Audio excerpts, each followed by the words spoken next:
This video is going to go through and review everything we worked with rational exponents. So we already have a video that goes through just your regular integer exponents, and that one goes through any of the exponents, they're positive or negative, but not working with fractions. What this is going to go through and do is talk about what a rational exponent is, how do you write rational exponents, how do you simplify with them, and how do you work with them to evaluate. So we're going to go through and just do that in this video. So what you're looking at in the beginning is it's asking you to rewrite with rational exponents. And the main thing here to recognize is that with rational exponents, it is your power divided by your root. That is going to be one of the most important pieces when it comes to looking at rational exponents. So if you look at the first one, the power is 3, the root is 5. So the way that we write it is x to the 3/5. On the second one, the power is 11, the root is 2. And I know there's nothing written there, but you still want to think of that as being a square root. So it is 11 over 2. So that's the first thing that you're going to have to do when you take a quiz or a test, is just be comfortable manipulating the way we write it. Second type of question asks you to evaluate and no decimals. So essentially these are problems that you should not need a calculator unless you just want to check your answer. First thing you'll notice right here is that this has a negative exponent. So I'm going to immediately write it in the bottom, 1 over 81 to the 3/4. Now to simplify this, going back to the idea that it's power over root, I want to do the root part first because that's going to make it smaller, and then do the power. Instead of going in reverse, if you do the power, you're going to get a huge number. So I'm going to take the fourth root of 81. The fourth root of 81 is 3. And then I'm going to take that 3 and cube it. So I did the root first to get 3, and then I do the power. 3 cubed is 27, so my answer is 1/27. The next one's a little bit different. We're being asked to evaluate this, and this is actually a little bit more like a simplify.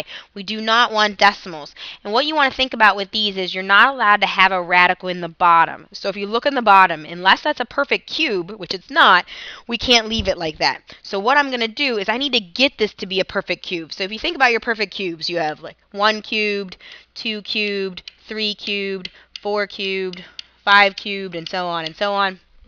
I need to get that denominator, that 4, to be one of these perfect cubes. And the way I do that is with multiplication. So I don't want to make it huge. I want to try to work as small as possible. And what I notice right away is I can get that denominator to be an 8 if I simply multiply by 2. Whatever I do on the bottom, I have to do on the top.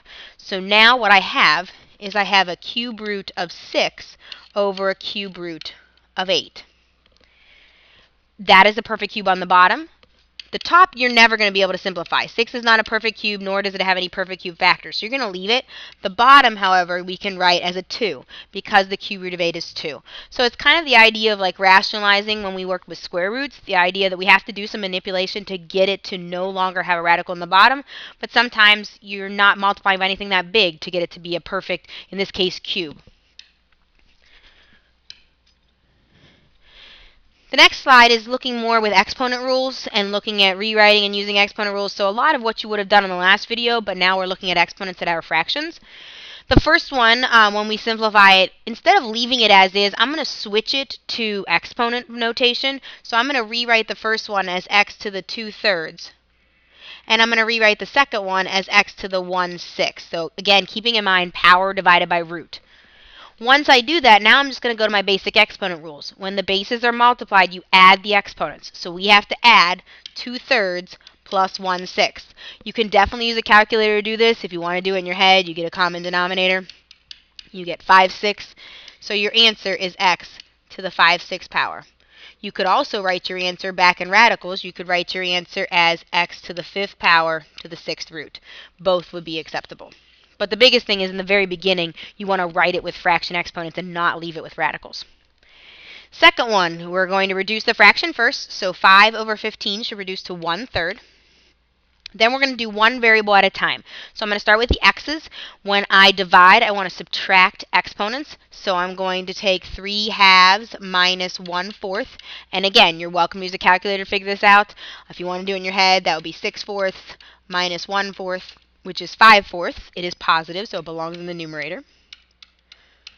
Now I'm going to do the y's. This y has a negative exponent, so I'm going to bring it up here. So I'm going to have a y to the 1/2 and a y to the 2/5. Now I'm going to add exponents, so 1/2 plus 2/5. And again, you can use a calculator. You can do it in your head. Either way, this is 5/10 and 4/10. So I get 9/10. So my answer has y to the 9/10. And this is done.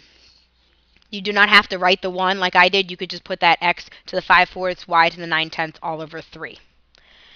Next one, we have a fraction that has a negative exponent to the whole thing. So the first thing I'm going to do is flip that fraction. So I'm going to have z to the 1/4 over 125 x squared y to the -5th, all to the third power. Since I flipped it, I can get rid of that negative. Now I'm going to apply that power everywhere, and that's going to involve multiplying powers. So when I multiply 1/4 times 3, I get 3/4. So I get z to the 3/4. When I take 125 to the third, it's going to be gigantic. So I don't know. You can definitely need a calculator for that. So 125 to the third power, you get a very large number, 1953125. So 1,953,125. I'm going to multiply powers with the x's, so I get x to the 6th. Multiply powers with the y's, I'm going to get y to the -15th. And then the last thing I want to do is bring the y up to the top because you cannot have negative exponents. So your final answer is y to the 15th, z to the 3/4 over the large coefficient here,